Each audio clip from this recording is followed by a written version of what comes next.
Vaikuntha ఏకాదశిపై TTD board మాత్రం ఒక కీలక నిర్ణయం తీసుకున్నట్లు తెలుస్తూ ఉన్నది.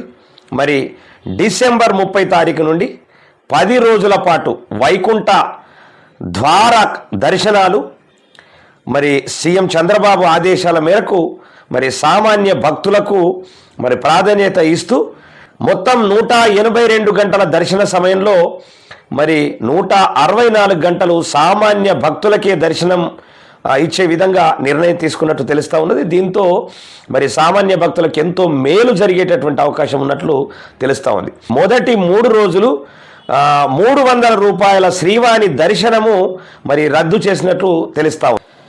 ఇక మరి జనవరి 2వ తేదీ నుండి 8వ తేదీ వరకు రోజుకు 15,000 మంది రూపాయలు 300 దర్శన టికెట్లు, అదేవిధంగా 1000 రూపాయల శ్రీవాణి దర్శన టికెట్లు మరి రెగ్యులర్ పద్ధతిలోనే కేటాయింపు మాత్రం ఉన్నట్లు తెలుస్తూ ఉంది. మొదటి 3 రోజులకు ఈ డిప్ ద్వారా కేటాయింపు అయ్యేటటువంటి అవకాశం ఉంది.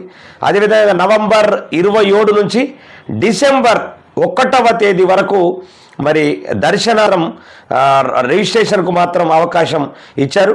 మరి డిసెంబర్ 2వ డిప్ ద్వారా ఎంపికైనటువంటి వారికి టోకెన్లు కేటాయింపేటటువంటి అవకాశం ఉన్నట్లు మనకు తెలుస్తూ ఉన్నది.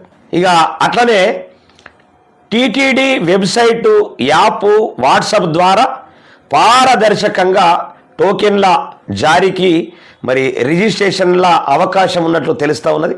మరి జనవరి 6, 7, 8వ తేదీల్లో మరి తిరుమల, తిరుపతి స్థానికులకు మాత్రం రోజుకు 5,000 టోకెన్లు కేటాయింపు జరిగే అవకాశం ఉన్నట్లు తెలుస్తూ ఉన్నది. మరి ఆన్లైన్లో ముందు బుక్ చేసుకున్న వారికి ముందు ప్రాతిపదికన టోకెన్లు కేటాయింపు ఉంటుందని చెప్తున్నారు.